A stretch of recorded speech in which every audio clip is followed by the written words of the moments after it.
الحمد لله الذي تجري بأمره المقادير. اعوذ باللہ من الشیطان الرجیم. بسم اللہ الرحمن الرحیم. والفجر ولیال صدق اللہ مولانا العظیم. میرے نہایت ہی واجب القدر معزز سامعین، السلام علیکم ورحمۃ اللہ وبرکاتہ. میری دعا ہے کہ اللہ جل شانہ تمام انسانوں کو عافیت نصیب فرمائے، تمام سننے والوں کو، دوستوں کو عزت، سعادت اور برکتوں سے مالا مال فرمائے، تمام دوستوں کی مشکلات کو رفع دفع فرمائے. آپ جانتے ہیں کہ کل سے ذی الحجہ کا مہینہ شروع ہونے والا ہے. یہ قربانی کا مہینہ ہے، یہ حج کا مہینہ ہے. اللہ عز و جل نے قرآن مجید میں اس مہینے کی پہلی صبح اور اس عشرے کی تمام راتوں کی قسم کھائی ہے، والفجر ولیال. اللہ جل شانہ کو قسم کھانے کی کیا ضرورت؟ صرف اپنے بندوں کو ان راتوں کی عظمت بتانے کے لیے کہ اے میرے بندو، اس مہینے کی ابتدا سے برکتوں کا نزول شروع ہو جاتا ہے. اس لیے اس مہینے کی پہلی صبح کی قسم کھائی والفجر، اور اس کے بعد تمام راتوں کی قسم کھائی والفجر ولیال. علامہ ابن حجر عسقلانی رحمۃ اللہ علیہ نے لکھا ہے کہ جس طرح رمضان المبارک کو تمام مہینوں پر عظمت ہے، فضیلت ہے، جمعے کو تمام دنوں پر فضیلت ہے، لیلۃ القدر کو تمام راتوں پر فضیلت ہے، سحری کے وقت کو تمام وقتوں پر فضیلت ہے، اسی طرح ذی الحجہ کے پہلے عشرے کو تمام عشروں پر فضیلت حاصل ہے. اور اس کی ایک وجہ یہ بھی ہے کہ اللہ جل شانہ نے اس میں کئی بڑی عبادتیں جمع کر دی. حج کی عبادت ہے، اسی طرح قربانی کی عبادت ہے، اور اللہ جل شانہ نے دیگر فضیلتوں کو اس عشرے میں سمیٹ دیا ہے. آپ صلی اللہ علیہ وسلم نے فرمایا، اس عشرے میں کوئی نیک عمل کرنا، کوئی اچھائی کرنا، کوئی خیر کرنا، یہ پورے سال میں تمام دنوں میں اعمال کرنے سے زیادہ افضل ہے.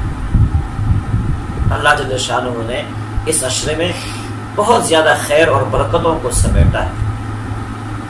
اس مہینے میں ایک تو تمام دوست عبادات کا اہتمام فرمائے، بالخصوص پہلے عشرے میں راتوں کو قیمتی بنائے، دن کو بھی قیمتی بنائے. اللہ جل شانہ نے ان راتوں کی قسم اٹھائی. اللہ جل شانہ نے والفجر اس مہینے کے پہلی صبح کی قسم کھائی ہے. اس سے بڑی بات کیا ہو سکتی ہے؟ اس لیے تمام دوست اہتمام فرمائیں عبادات، اور جہاں آپ دیگر عبادات کا اہتمام فرماتے ہیں وہاں پہ روزے کا بھی اہتمام فرمائیں. اگر پورے عشرے میں آپ روزہ نہیں رکھ سکتے، مشکل ہے، مشقت ہے، تو عرفے کا دن روزہ رکھیں. 9 ذی الحجہ کا روزہ رکھنا، امام الانبیاء صلی اللہ علیہ وسلم نے فرمایا کہ 9 ذی الحجہ کا روزہ رکھنا یہ روزہ رکھنے والے کے لیے کفارہ ہے، گناہوں سے کفارہ ہے، 1 سال قبل کے لیے اور 1 سال آنے والے کے لیے. 1 سال پہلے کے گناہ بھی معاف اور آنے والے سال کے گناہ بھی معاف. اس مہینے میں اللہ جل شانہ نے اپنے بندوں کے لیے بڑی خیریں رکھی ہیں. تو ایک روزہ رکھنا کوئی مشکل نہیں ہے، عرفے کے دن روزہ رکھیں. اور دوسری عبادت اس مہینے میں، اس عشرے میں، وہ تکبیرات ہے. اللہ اکبر، اللہ اکبر، لا الہ الا اللہ، واللہ اکبر، اللہ اکبر وللہ الحمد. 9 ذی الحجہ کی فجر سے 13 ذی الحجہ کے عصر تک با آواز بلند مردوں کے لیے ہر فرض نماز کے بعد واجب ہے. ہر فرض نماز کے بعد خواتین کے لیے آہستہ اور مردوں کے لیے با آواز بلند 1 مرتبہ پڑھنا واجب ہے، ضروری ہے. اگر اس سے زیادہ پڑھ لے تو اچھی بات ہے. اللہ اکبر، اللہ اکبر، لا الہ الا اللہ، واللہ اکبر، اللہ اکبر وللہ الحمد. اور اس مہینے میں تیسری عبادت قربانی، اہم عبادت.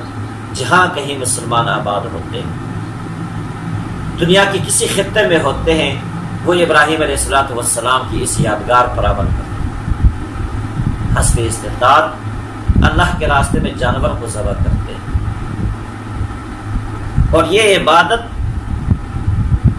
جانور کی ذبح کرنے کے ساتھ خاص ہے۔ بعض لوگ کہتے ہیں کہ اللہ کے راستے میں پیسے خیرات کر دیں۔ یہ جو قربانی ہے یہ مستقل عبادت ہے، مستقل رسم ہے، ابراہیم علیہ السلام کی یادگار ہے، اور یہ جانور ذبح کرنے کے ساتھ خاص ہے۔ صدقہ اور خیرات کرنے سے اللہ کا منشا پورا نہیں ہوگا، اللہ کا حکم پورا نہیں ہوگا۔ اللہ کا حکم اس وقت پورا ہوگا، اللہ کا منشا اس وقت تکمیل کو پہنچے گا جب بندہ اللہ کے راستے میں جانور کو ذبح کر دے۔ صدقہ اور خیرات سے یہ منشا پورا نہیں ہوگا۔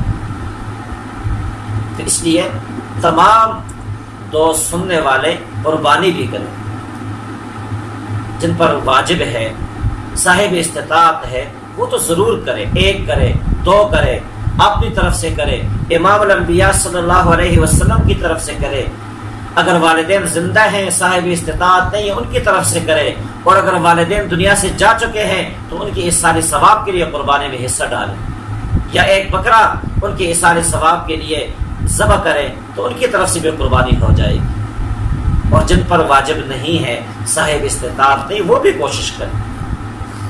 آج ہمارا بڑا المیہ یہ ہے کہ ہم بانے تلاش کرتے ہیں، حجتیں بناتے ہیں۔ ابراہیم قربانی کوئی عام عبادت نہیں ہے، یہ ابراہیم علیہ السلام کی یادگار ہے جب اللہ جل شانہ سے بیٹا مانگا، 95 سال تک دعا کی کہ یا اللہ مجھے بیٹا عطا فرما دے۔ اللہ جل شانہ نے ابراہیم علیہ السلام کو بیٹا عطا فرمایا اسماعیل علیہ السلام کی صورت میں۔ طویل دعائیں مانگی، اللہ جل شانہ نے دعا کو قبول فرمایا۔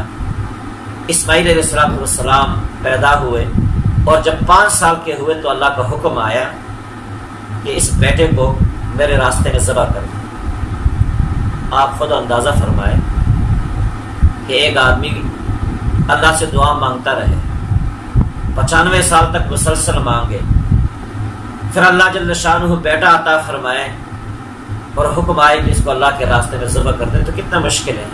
لیکن ابراہیم علیہ السلام نے اللہ کے حکم کے سامنے کوئی حجت پیش نہیں کی۔ یا اللہ ایک بیٹا ہے کیسے ذبح کر دوں، یا اللہ لوگ کیا کہیں گے کہ بیٹے کو ذبح کرتا ہے۔ بس اللہ کا حکم آیا اور ابراہیم علیہ السلام نے اس حکم پہ عمل کرنے کے لیے تیار ہوئے۔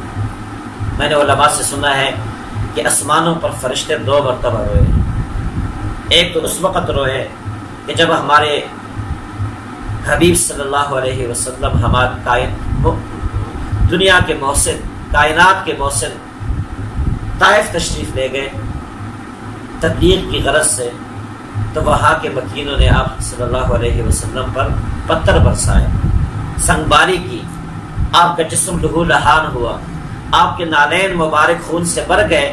تو اس وقت آسمانوں پر فرشتے روئے، اور ایک اس وقت روئے کہ جب ابراہیم علیہ السلام نے 95 سال تک اللہ سے بیٹا مانگا، اللہ نے بیٹا دیا، 5 سال کا ہوا تو اللہ نے کہا اس کو میرے راستے میں ذبح کر دو۔ جب ذبح کرنے کے لیے لٹھایا تو آسمانوں پر فرشتے روئے۔ اتنا بڑا عمل ہے، اتنا عظیم عمل ہے، برکتوں والا عمل ہے، اس لیے جو صاحب استطاعت ہے وہ تو اللہ کے راستے میں ایک نہیں کئی قربانیاں دے اللہ کی رضا کے لیے، اور جو صاحب استطاعت نہیں ہے وہ بھی اللہ کے راستے میں کوشش کرے، زیادہ مہنگا جانور نہ ہو، اللہ کے راستے میں قربانی دے۔ یہ جو ذبح کرنا ہے، خون بہانا ہے اور اس یادگار پہ عمل کرنا ہے، اس میں بڑی برکتیں اللہ نے رکھی ہے۔ آپ نے نہیں دیکھا ہوگا کہ اللہ کے راستے میں زکوٰۃ دینے والا کبھی محتاج ہوا ہو، اور اللہ کے راستے میں قربانی دینے والا بھی کبھی فقیر ہوا ہو، کبھی محتاج ہوا ہو۔ اس عمل کے ساتھ اللہ جل شانہ نے برکتوں کو جوڑا ہے، وسعتوں کو جوڑا ہے۔ اللہ جل شانہ اس عمل کے بعد انسان کی زندگی میں وسعت عطا فرماتا ہے، رزق میں کشادگی ہوتی ہے۔ اس لیے فقر کی ڈر سے، غریبی کی ڈر سے اس عمل کو نہ چھوڑیں۔ امام الانبیاء صلی اللہ علیہ وسلم نے ارشاد فرمایا، ما عمل ابن آدم من عمل یوم النحر احب الی اللہ من احراق الدم۔ کہ اللہ کے نزدیک قربانی ذبح کرنے سے کوئی بڑا عمل نہیں ہے۔ صحابہ نے عرض کیا اللہ کے رسول، اگر ہم قربانی کریں، جانور ذبح کریں، ما هذه الاضاحی، تو یہ قربانی کیا ہے؟ اس میں ہمیں کیا ملے گا؟ کیا فائدہ ہے؟ امام الانبیاء صلی اللہ علیہ وسلم نے پہلا فائدہ ارشاد فرمایا کہ جانور کے جسم پر جتنے بال ہیں، ہر بال کے بدلے میں آپ کو نیکی ملے گی۔ ہر بال کے بدلے میں۔ کتنا خوش نصیب ہے وہ آدمی، اعمال کے اعتبار سے مالا مال ہو جاتا ہے، ان کا اعمال نامہ نیکیوں سے بڑھ جاتا ہے جو اللہ کے راستے میں قربانی دے۔ اور دوسرا فائدہ آپ صلی اللہ علیہ وسلم نے ارشاد فرمایا، خون زمین پر گرنے سے پہلے پہلے اس بندے کی مغفرت ہو جاتی ہے۔ زمین پر خون گرنے سے پہلے پہلے قربانی کرنے والے کی مغفرت ہو جاتی ہے۔ اس لیے تمام قربانی کرنے والے کوشش فرمائیں کہ قربانی کو اپنے ہاتھ سے ذبح کریں۔ اگر آپ کسی کو اجازت دیتے ہیں یہ بھی ٹھیک ہے، مسئلے کے اعتبار سے۔ پہلے زمانے میں لوگوں کو ذوق ہوتا تھا کہ پورے سال جانور کو پالتے تھے، یا 6 مہینے پہلے یا 3 مہینے پہلے، 1 مہینہ پہلے خرید کے جانور کو پالتے تھے، اس کو مانوس کرتے تھے اور اس کے بعد قربانی دیتے تھے۔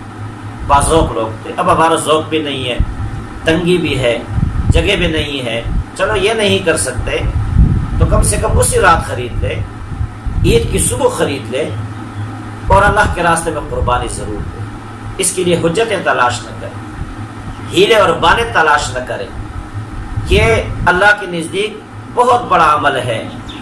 حضور صلی اللہ علیہ وسلم نے مدینہ شریف میں 10 سال گزارے اور ہر سال آپ صلی اللہ علیہ وسلم نے قربانی فرمائی۔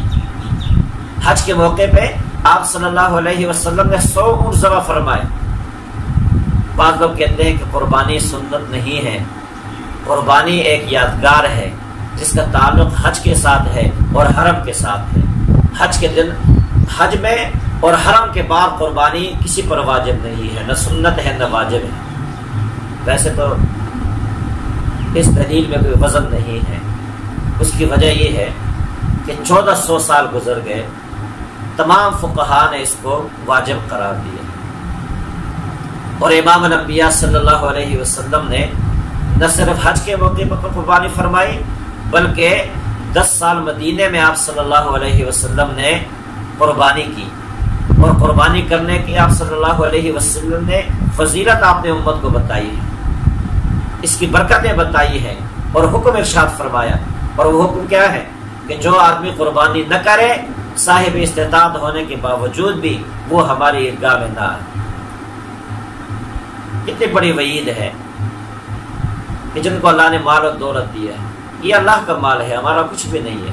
کوئی یہ سمجھ رہا ہے کہ مال میرا ہے، آج آنکھیں بند ہو جائے، میں دیکھتا ہوں کتنے لوگ قبروں میں ساتھ لے کے جاتے ہیں، خالی ہاتھ چلے جاتے ہیں، ایک کفن ساتھ ہوتا ہے۔ یہ اللہ کا مال ہے، اللہ کا دیا ہوا ہے، اللہ کے راستے میں اس کو قربان کرو۔ معلوم نہیں اگلے سال ہمیں یہ موقع ملتا ہے یا نہیں ملتا۔ کتنے ہمارے بھائی تھے، نوجوان دوست تھے جو پچھلے سال ذی الحجہ میں ہمارے ساتھ موجود تھے، ذی الحجہ کی نماز میں، عید الاضحیٰ کی نماز میں ہمارے ساتھ موجود تھے، قربانی کی رسم میں ہمارے ساتھ موجود تھے، اور آج وہ اس دنیا میں نہیں تے خاک جا چکے ہیں۔ معلوم نہیں کہ اگلے سال ہمیں یہ موقع ملتا ہے یا نہیں ملتا، یہ برکتوں والی راتیں ہمیں نصیب ہوتی یا نہیں ہوتی، یہ بابرکت عمل ہمیں دیکھنے کا موقع ملتا ہے یا نہیں ملتا۔ آج ہمارے پاس موقع ہے، یہ راتیں بھی ہمارے پاس موجود ہے، ذی الحجہ کے پہلے عشرے کی راتیں جس کے اللہ جل شانہ نے قرآن میں قسم کھائی ہے، اور یہ قربانی کا عمل ہے۔ ہمارے پاس موقع ہے کہ ہم اللہ کے راستے میں قربانی ذبح کر کے اللہ کا قرب حاصل کریں۔ یہ ابراہیم علیہ السلام کی یادگار ہے، یہ جذبوں کی قربانی ہے۔ اب تو کچھ بھی نہیں، صرف جانور ذبح کرنے کا حکم ہے۔ ابراہیم علیہ السلام نے اپنے بیٹے کو ذبح کرنے کے لیے لٹھایا۔